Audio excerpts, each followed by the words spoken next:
Um, all right, floor is yours. All right, thank you. My name is Holly Bowers. I'm actually a resident in Alexander County. I live in Hidnight, born and raised. So I'm excited to kind of be a part of this class for our own community. So that's been exciting for me. Um, I went to college at NC State and I have a bachelor's degree in agricultural science. Once I graduated college, I started working for the Department of Agriculture. I started out in meat and poultry inspection and did that for probably about 5 years, and then moved over into pesticides as a commercial pesticide inspector and did that for a couple years, and then was presented with this food and drug position as a food regulatory specialist. And I've been doing that for almost 6 years now. So I really, really love this job. And I feel like my background really helps. And as far as our inspections go, we are what I term educate before you regulate. So we are an open book and open resource. So if you ever need any questions answered, please feel free to reach out to us. But that's a little bit about me and my background. Jill, you want to introduce yourself? Sure. So my name is Jill Cockrum. I work for Cooperative Extension in Ashe and Allegheny.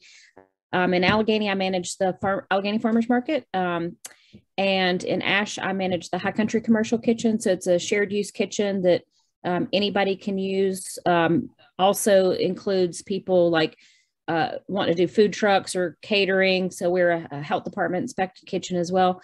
I work very closely with Holly, probably Holly more than anybody else, with onboarding new kitchen users. And so the kitchen's basically used as the place that the people use to rent to make their product. And that's where the process inspection is done as well. So that's kind of the first, other than the paperwork, that's the first thing you do if you're going to start a food business. And my educational background is in sociology, horticulture, and I went to culinary school.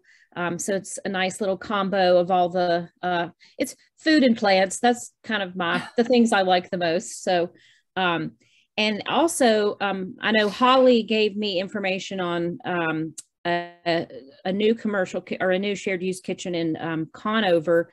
So I did, in the meantime, Carrie, talk to her, had a long conversation with her. So I have information on that, and they are looking to have other people rent their kitchen as well. So that's something that kind of came up in the past week or so. So I can share more information about that if you want.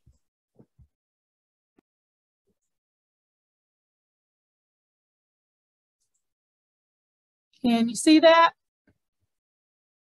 Okay. So let's get started.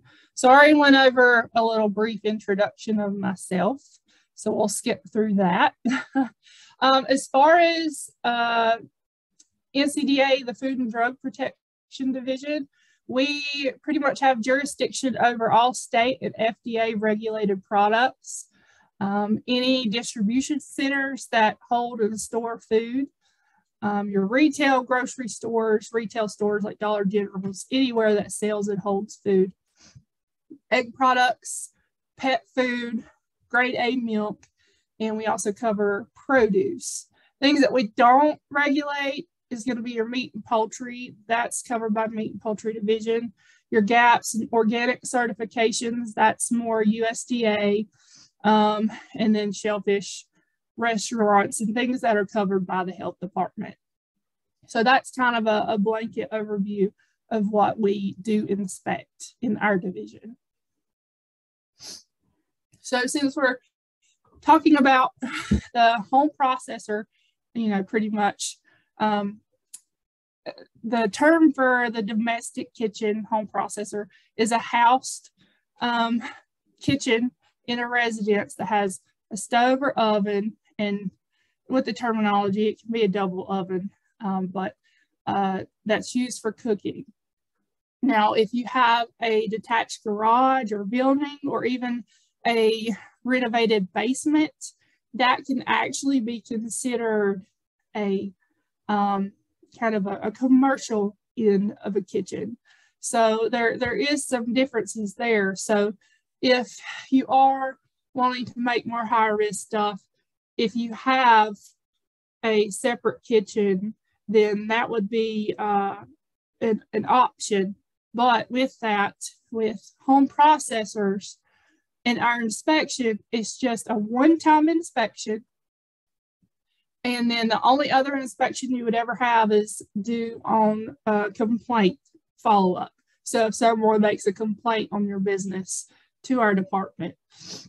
Now on the commercial side, so if you had that detached separate kitchen outside of your main home, then that would be typically a yearly inspection. So it would be once a year. But that's, like I said, for more higher risk stuff, or if you chose to have a commercial kitchen outside of your home, because there are restrictions on what you can have in your home to even qualify to have a home-based business. And I'll go over that.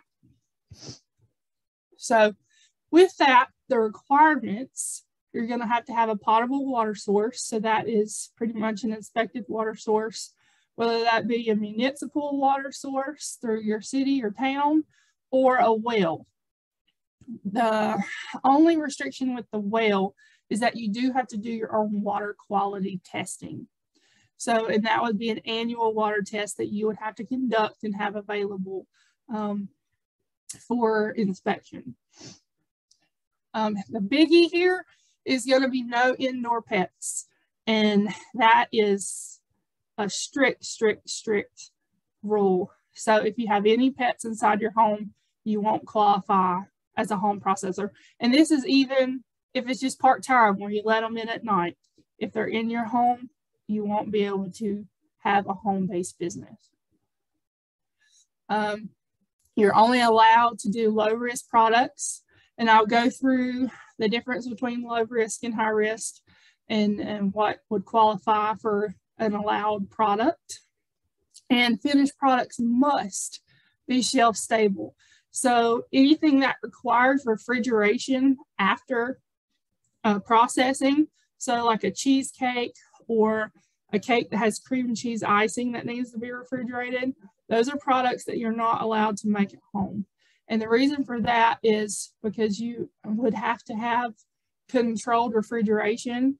And sometimes our home refrigerators are not exactly the best at keeping a proper temperature, because there's different ranges and issues with, if you have your refrigerator slam packed full of stuff, then it's not going to regulate the temperature as well.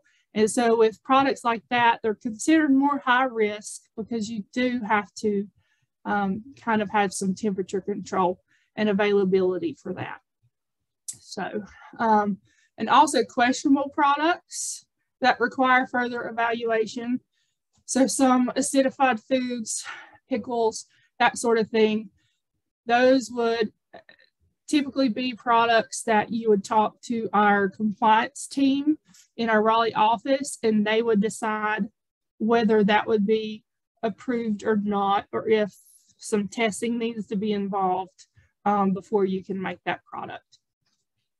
And like I said before, with home processors, it's a one-time inspection. One inspection and you're done, just unless there is a complaint made. But at the inspections, you pretty much can expect the inspector to focus on sanitation, to look at your labels, discuss allergens and what products that you have that have those allergens in it, and keeping proper control and actually having those identified on your labels, and then your packaging as well. So those are items that would be evaluated during your inspection. So as far as what inspectors go by for regulations, the main ones we term as good manufacturing practices, and that's going to be your Code of Federal Regulations, the 117s. And also the Food, Drug, and Cosmetic Act is another one that we go by, and that's mostly for labeling. So that's where those regulations come into play. Now, if you have a pickled acidified foods, there's two other regulations that are required to go by, and that's the 114s for acidified foods, and then 108, which is the emergency permit control. So as far as key requirements in the home, the main things are that your food contact surfaces are smooth and easily cleanable. So with that, you know, no exposed wood. So everything needs to be sealed and like I said, easily cleanable.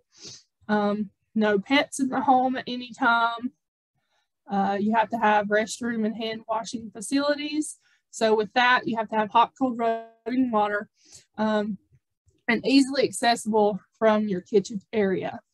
And during processing, your kitchen sink is only for food prep, not hand washing. So you would have to have the availability to wash your hands at a separate location. A lot of people will put in a little hand wash sink, or they'll rely on their restroom. However, it goes back to the whole, it has to be easily accessible from that area. With your refrigerator, you have to have an indicative thermometer within your refrigerator. That way that you can verify that your temperature's at a safe level. Then we have your sewer or septic system. Has to be in operating order. That way that, you know, waste can be carried away from the home. And another one is light bulbs in the kitchen have to have a protective shield or be shatterproof. You can actually buy bulbs that are shatterproof. So basically you're trying to eliminate really fragile glass. That way that it doesn't end up in your food products if something were to happen. Okay, so now I'm kind of going to focus on the low risk and high risk foods. So the low risk foods are going to be the only ones that you're allowed to produce at home. So that's your baked goods, jams and jellies, candies, dried mixes, spices. And then we have some sauces and liquids. So that's kind of talking about barbecue sauces and salad dressings and other kind of dressings of that sort. And then pickles and acidified foods. Now, the little asterisk beside the jams and jellies, the reason for that is that most of your jams and jellies have fruit in them, and they are considered more of a high acid food. So their pH is typically always below the 4.6, which is that pH range that is of concern. The only real issue with the jams and jellies is if you have like a pepper jelly, because pepper is considered a low acid food, and sometimes that can bring your pH up. So that would be a little bit questionable, and our compliance team would have to get involved and see your kind of recipe and maybe send that off for testing just to verify that would be appropriate. And the reason for that is with those higher risk foods, they do require a yearly inspection, which is very important, so that you make sure that you're following time, temperature, cooking processes, having that pH at a certain level. That way food safety is covered. Let's see. And like I said, with the sauces and liquids and your pickled products, I highlighted that because if that's something that you're really interested in doing, I would recommend that you go ahead and contact our compliance office and get that information to them just to verify that that would be a product that you would be able to make, or if they're going to require some more evaluation on it before you go through this whole application process. So there are some other requirements for pickles and acidified foods. One of those requirements is you have to successfully pass an acidified foods GMP school. And that is, it has to be one that FDA recognizes. When you talk to our compliance team, they can give you more information on that. And I know NC State has a course that you can take. And there's several others, but you just have to make sure that it's an FDA recognized course. And with the acidified foods, the formulation has to be sent to a processing authority for evaluation. And so basically what they do is they look at your process to make sure that it's going to stay within that safe pH range. And this next term schedule process, that basically is saying that you have to follow this process each and every time. So all the time and temperature ranges and checking pH and all that, you have to do that each and every time. So that way that food safety is being covered. And the main thing that you're really focusing on with that pH is there is a bacteria called Clostridium botulinum, more commonly known as botulism in the medical world. With that bacteria, it can cause some pretty deadly toxins, and the spores from that can actually survive a cooking process. So that's where the main concern is when you're looking at canned products, especially vegetables. There was a lady years ago in Ashe County that had canned some carrots, and she decided she was going to eat some and took one bite, realized it tasted funny, and in a short amount of time, she was in the hospital, and within a few days, she was on a ventilator because she couldn't breathe. And it took days before they could figure out what was going on, and it ended up being that botulinum that was affected in the can of carrots that she had. So she ended up staying in the hospital for 11 weeks over one little bite of a carrot. So that's why these time and temperatures and schedule processes are so important, because especially if you're making something to sell, that's a big food safety concern.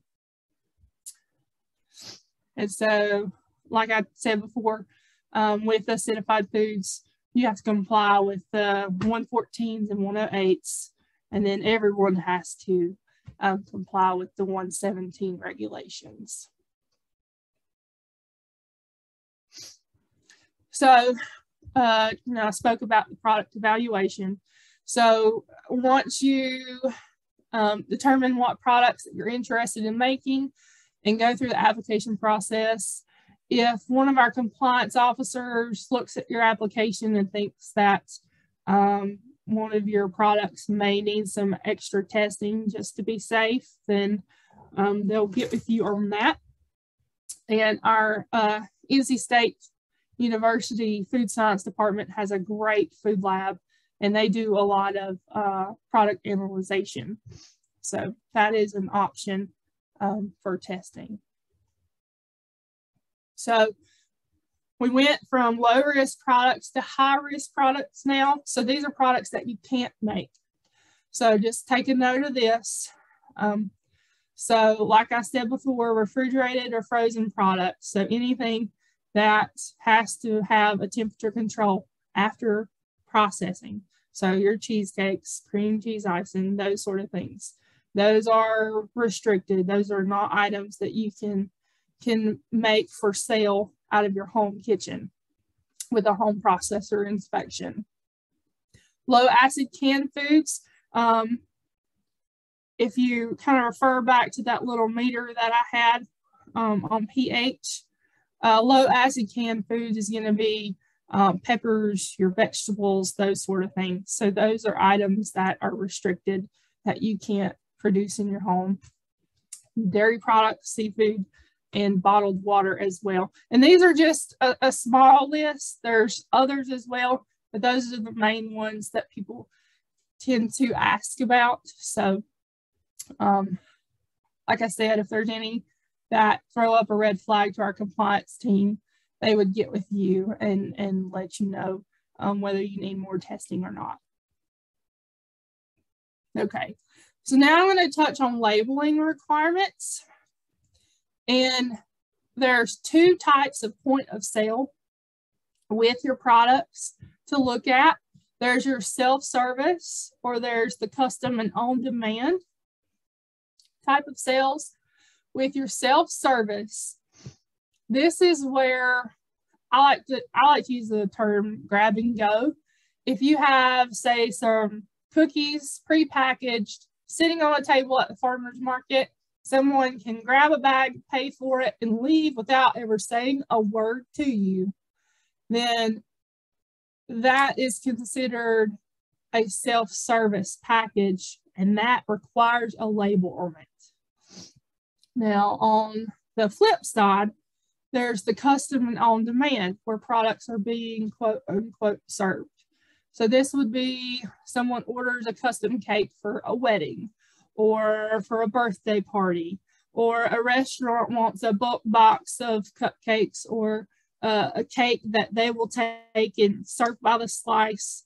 It's something of that effect. And also, if you were to have a bulk container of your cookies at the farmer's market that's closed, nobody can touch, and someone has to specifically ask you for it, that is being quote unquote served. And those products are exempt from labeling. So I hope that got a little bit of clarity there. I can give some more examples if I need to later, but really I focus on that grab and go method. So if someone can just pick it up, pay for it, and leave, that's always going to have a label.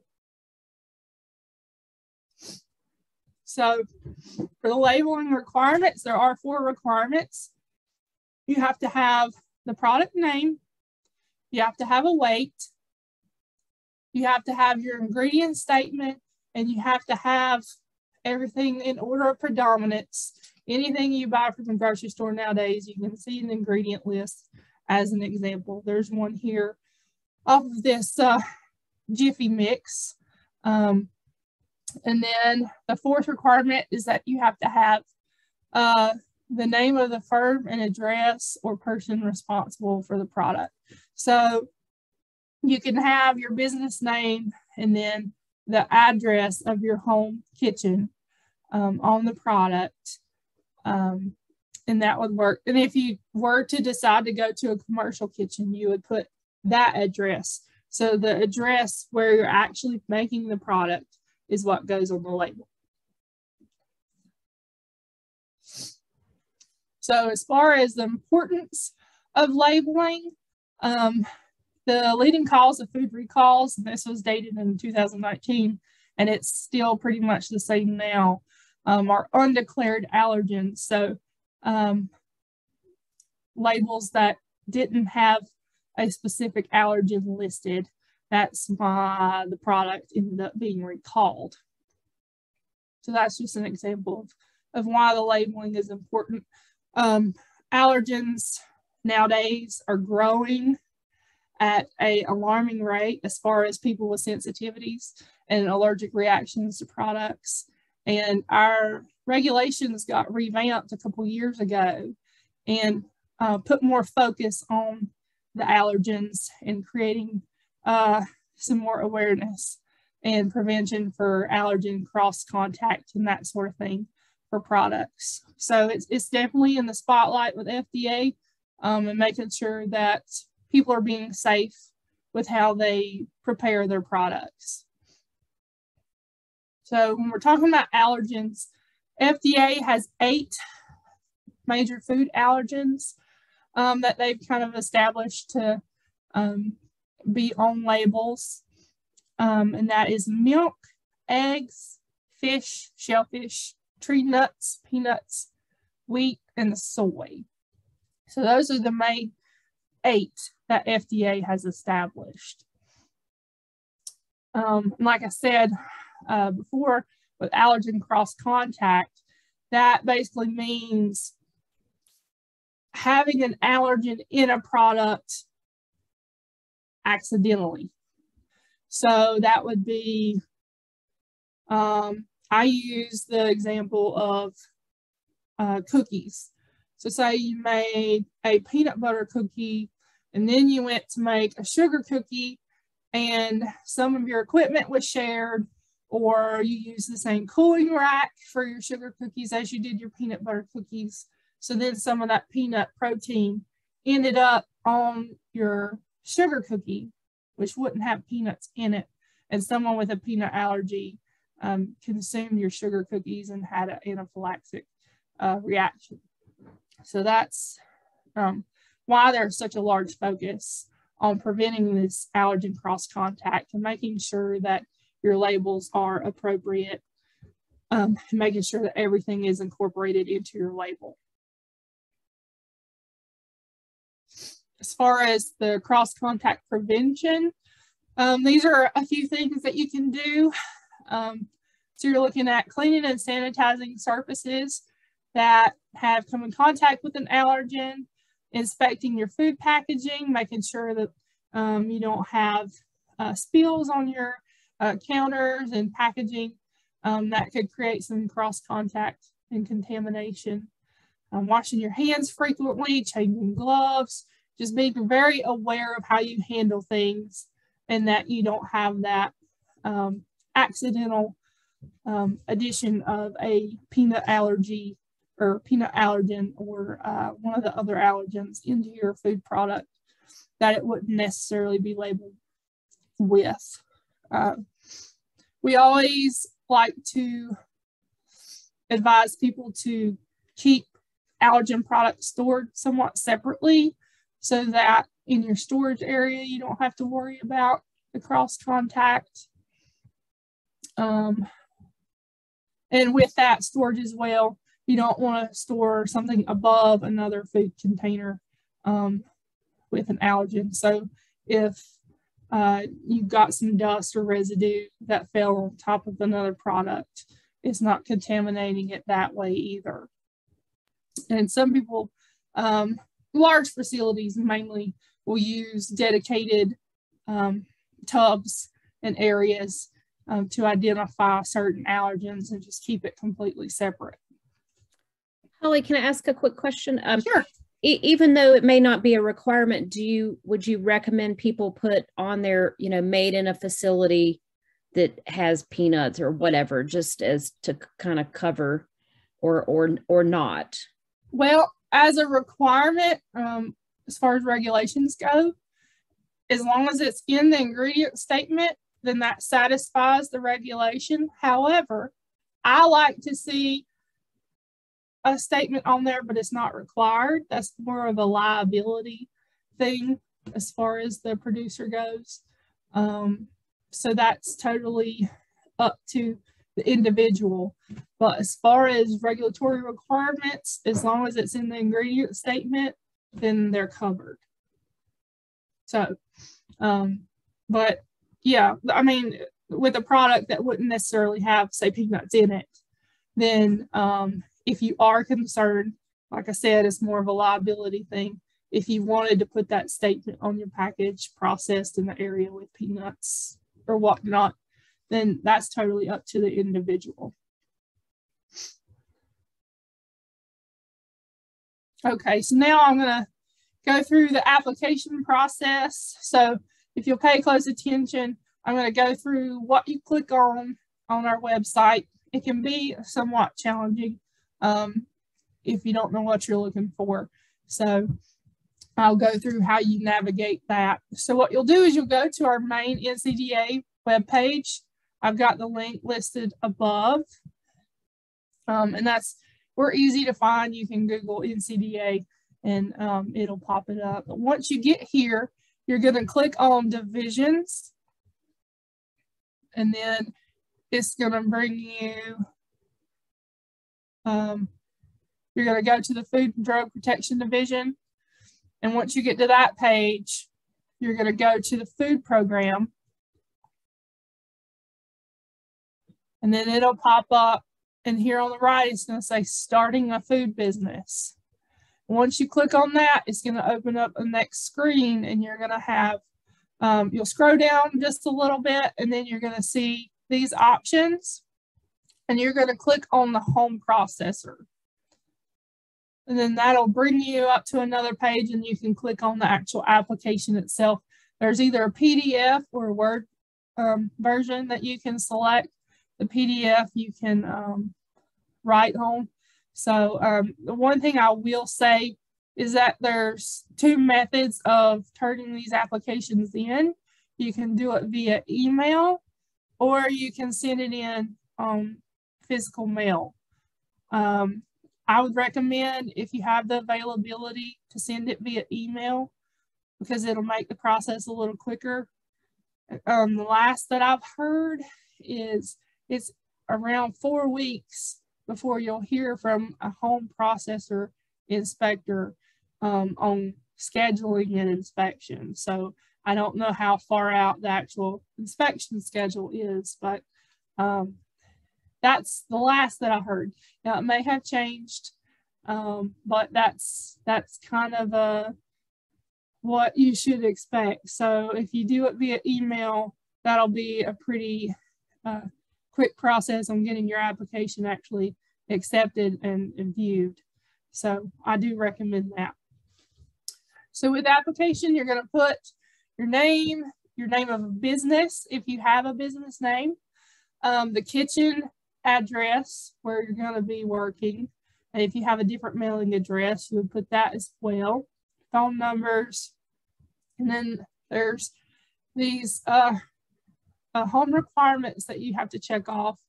So with inspections, some towns, cities require certain septic systems to be able to have a quote unquote bakery business.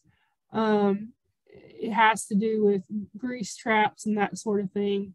The main thing is just make sure you contact your county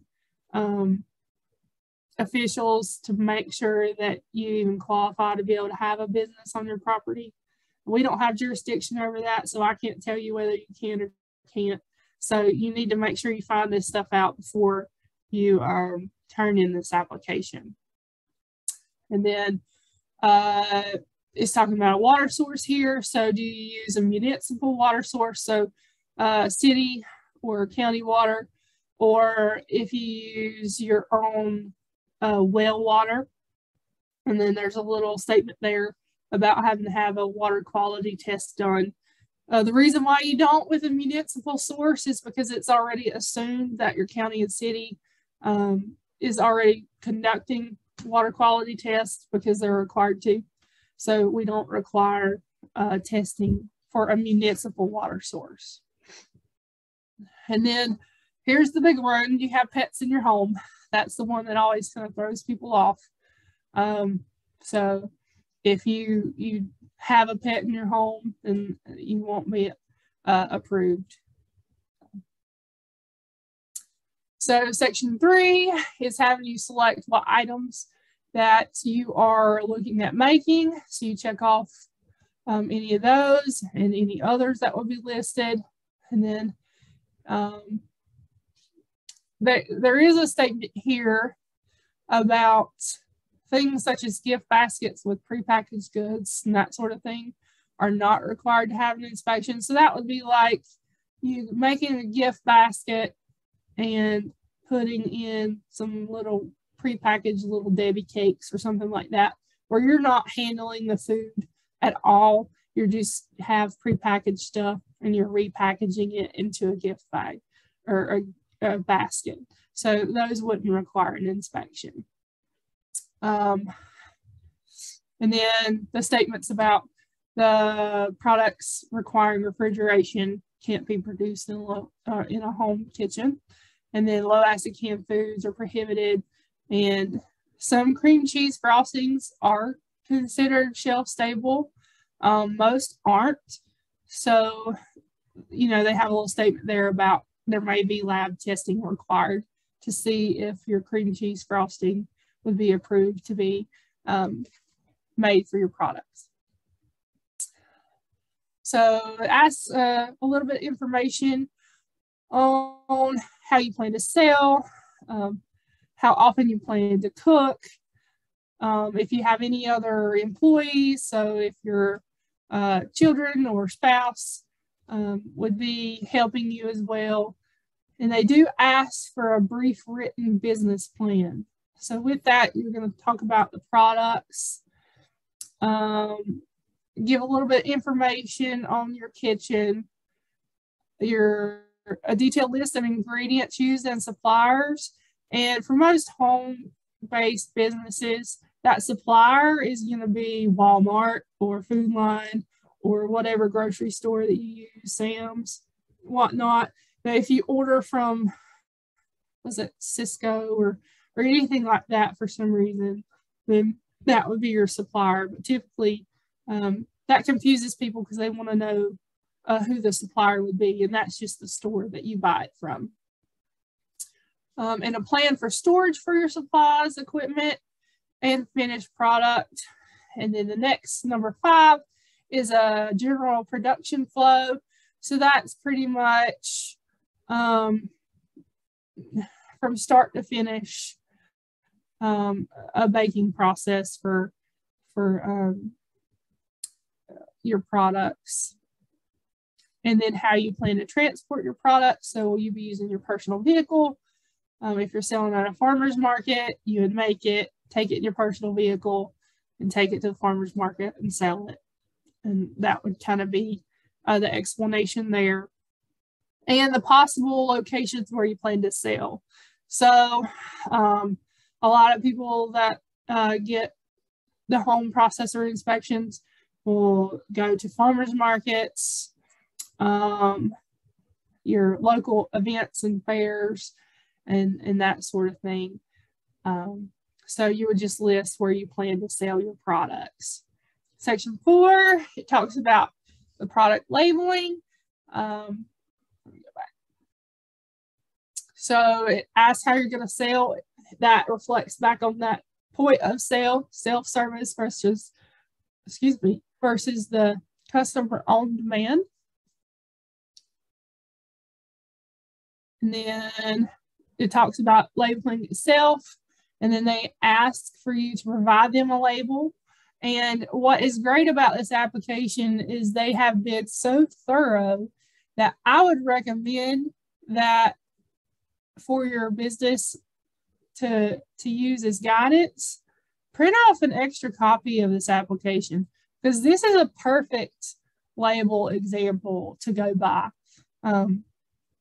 So, I mean, it's got all the requirements on there. And another big thing to remember is when you're doing your ingredient statement, you have to make sure that you break down the sub-ingredients for an item. So if you look here at the label at the very end, there's vanilla, which would have been the vanilla extract, and it has all these ingredients in it. So anything that has ingredients itself, you have to make sure that you break it down in your label. And I know sometimes with some products where you have 50 billion ingredients, it can make for a pretty big label, but that is the requirement. So, but that is a great example. So, like I said, I would keep an extra copy of this application just because it's got so much information spelled out that will help you. So this goes through creating an ingredient statement. And then down here at the bottom, they do ask for you to submit one example of a label for one of your products. So you'll include that with your application as well. But if you're exempt from labeling, so if you're just going to be doing custom stuff or on demand, then you don't have to send in a label. That would be where you just check that at the very bottom where you're not required to have a label. And then basically the end of this is just a statement saying that this information is true and accurate, and then You put your signature, and then at the bottom it has all the information that you need to submit with it. So you just double check and make sure that you have everything in your packet to send in with your application. Like I said, I recommend that you submit these via email rather than mail, because it will make your process a little bit quicker. You see here it says, please allow 4 to 6 weeks for processing of your application. So like I said, I would recommend doing the email there. And so that's pretty much the application. Here is our Raleigh office number. So if you do need to contact our compliance team, I would write that number down. You just, when you get someone to answer the phone, just tell them who you are and that you're planning to apply for a home processor inspection, and that you had some questions, and one of our compliance team members will answer any questions that you have and give you guidance on the application itself. So that's kind of the end of my little presentation. Did anybody have any questions? Did I lose you anywhere? You need some more clarification? I have a question. If you have a bona fide farm, do you still got to contact the county about, it says here on the application about whether your county allows it? Right here. You have to contact on the first page, the home requirements about our food business on the property. Yeah. I still have to do that even though I have a bona fide farm? Yes, because this falls on more the septic system, whether you have municipal, like a sewer hookup with the city, or if you have a septic system itself. It all has to do with pretty much your wastewater, and some, especially if you're in city limits, sometimes there can be certain restrictions. So I would definitely contact them before you do anything else, just to make sure that there's not going to be any concern or question. Typically with home processors, counties don't really have a huge issue with bakery businesses and that sort of thing running off of a typical septic tank, as long as it's at appropriate size, because they think that you're going to be doing a lot more dishwashing, and then there's grease involved and that sort of thing.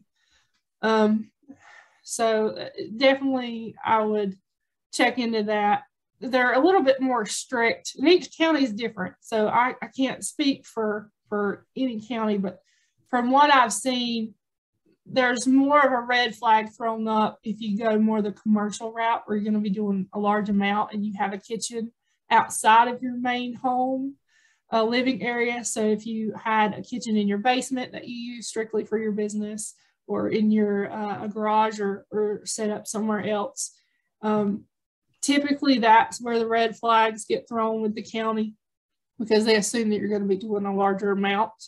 But like I said, it all falls on your septic system. I have several questions, and I don't want to take up the whole class time, but is there an email address that we could specifically send questions to you rather than take up time now? Well, I can leave my email information and my phone number with Carrie. That way, if you have any questions or concerns, then I can feel free to contact me. I'm an open book and will help you as much as I can. Now, I'm not the actual home processor inspector. I cover more your large manufacturers and retail areas and that sort of thing. So we only have 2 home processor inspectors in the state, and they're part-time. They're retirees from our division, and they just do this part-time. So they stay fairly busy. So I can't answer questions as far as your inspection goes, since I won't be involved. And like I said, I don't know the time frame on the turnaround with scheduling. But anything else, food safety, wise, any questions there, then feel free to give me a call. Or if you need guidance on kind of grasping more information on making a label and that sort of thing, then please feel free to give me a call, or you can email me as well. So I'll make sure I leave that information with Carrie. One of my questions, and a real quick one, is you mentioned the safe temperature level in a refrigerator. I don't think you mentioned what that level was. Typically, you want to keep items kind of in the 40-degree range. That's what I always go by. I think the actual temperature is considered 45, but with a home refrigerator, the more you open the doors, the more that you're packing stuff in, that can really make a difference in your temperature range and what your refrigerator can keep up with. So the more compact you have it, the harder that it works. So, I'm sorry. No, go ahead. One more question I was going to ask. We are a blueberry farm, and so we are primarily producing jams, and that's why I'm interested in this class and getting kitchen improved. We make several, like just blueberry, blackberry, say 4 or 5 different flavors. So for the application process, do you have to list each one of those and have labels for each one of those on the application? Or no, wait till the inspection to show the inspector? On the application, you do need to list what products you plan to make. Let's see, let me look back through right quick. But you only have to submit one label for one of your products. That way that they can see that you understand how the label needs to be made and applied. So you only have to show one, but you do have to, there's that checklist. It doesn't ask specifically for what products. It just says types of products. But just to be safe, which, like I said, with your jams and jellies, if you have a high acid, which means low pH, if you have a high acid product, which typically all your fruits are, then that's not really one that you have to worry about. It's when you have like your peppered jams and jellies that you see where they are a low acid, and where an acid pretty much has to be added to it to bring it down to a safe pH. And there's other things involved like water activity that are of concern as well. And that's why our office with those higher risk products want a little bit more information and possibly testing. But as far as just a fruit, you're for the most part, unless the compliance team has a red flag pop up with what products you're using, then you should be good with just a fruit jam or jelly. Thank you. I've got a cream cheese question. Okay. I bake a pound cake with cream cheese in it, not on it, but in it. Can I do that? Yes. It's more for what is applied on top of your cake. So the icing.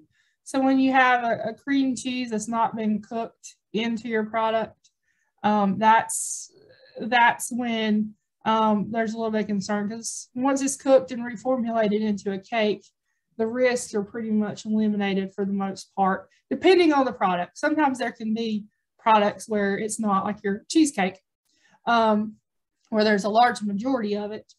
But for just a pound cake, then that would pretty much be eliminated. It's just the icing that requires the refrigeration. I have a question with the cream cheese. Okay. And on demand, can we do that? I mean, if I have someone that wants a red velvet cake with cream cheese icing and it's just going to one person, it's not. Unfortunately, as a home processor, no, those are restricted entirely. I know that's kind of unfortunate for that kind of situation, but it all falls down on the, post-processing temperature control. Just if you wanted to do that, you could go kind of more the commercial route. Like I said, Jill, or like she said earlier, she has that contact in Conover who does rent out her kitchen space. And I'm not sure the logistics with that and what she charges.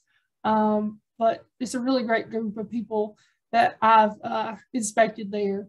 And if you were to want to do a product like that, that would be an option. But unfortunately, right now, anything that has to be refrigerated after processing is restricted. So that's not a product that you would be able to make, unfortunately. Got another question. Okay. Refrigerator thermometer. My refrigerator has a button I can push and it will tell me what the temperature is inside the fridge. Is that good, or do I need an actual thermometer? You need an actual thermometer inside your fridge. Research has shown that those thermometers on our fridge are not very accurate. And I've seen it for myself with my own refrigerator because I was curious myself, and there was I think 8-degree temperature difference in what was in my fridge versus what my fridge on the outside said. So there is a reason for that. So you do actually have to have an indicative thermometer inside.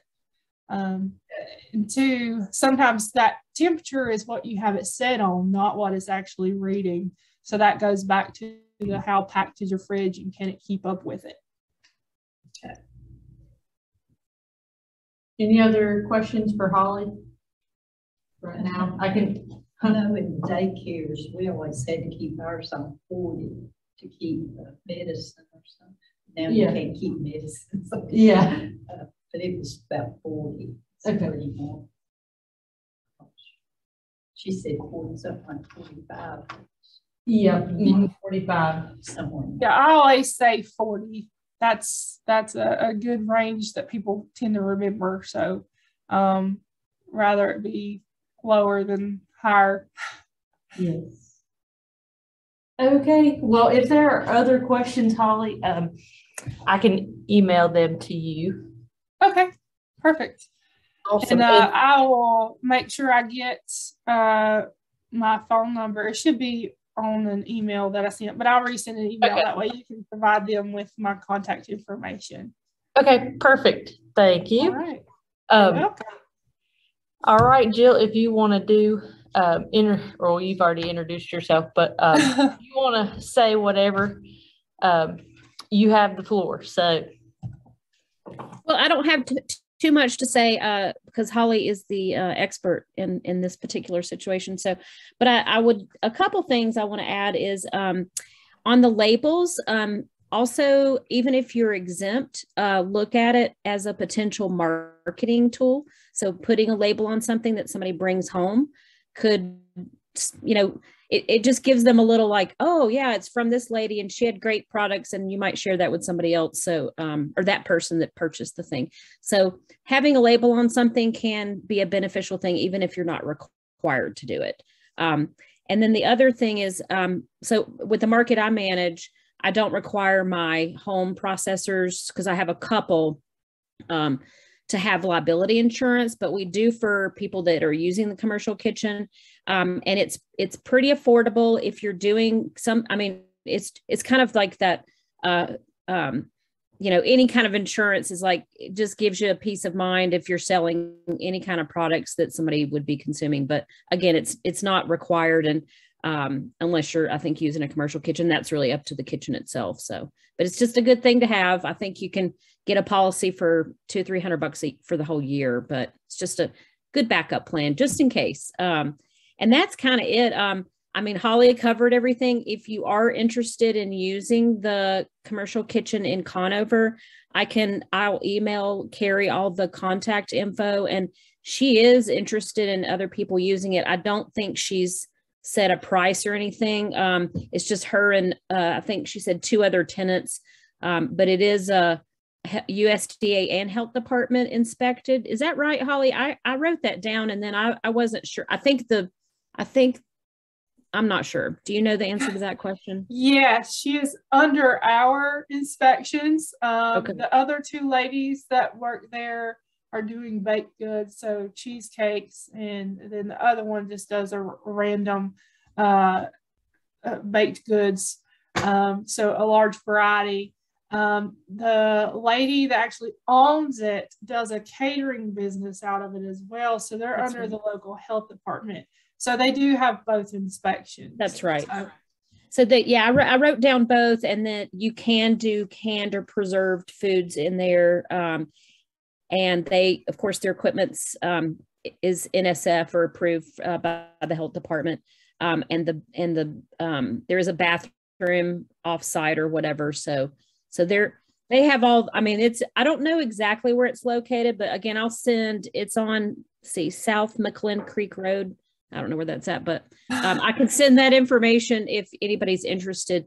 Because, one thing about using a commercial kitchen versus a home kitchen, you can really, you can scale up your production big time if you're looking to do more than one market or something. And I think y'all have some closer area markets, maybe Hickory.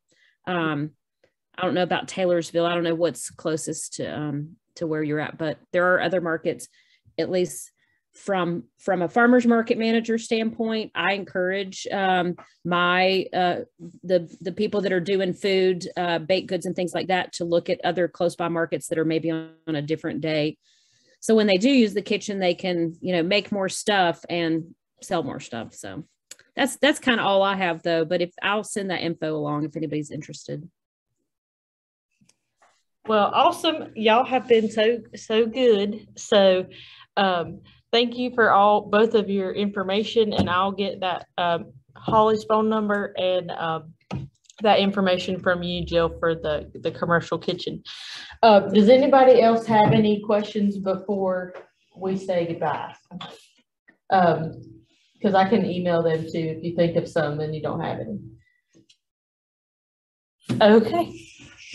Well, it sounds good. Thank y'all so much for doing this for us. I know it's going to be a big help, and it's going to be recorded so more people can watch it later on if they missed it or whatever. So, all right. Well, thank y'all. Thank you guys.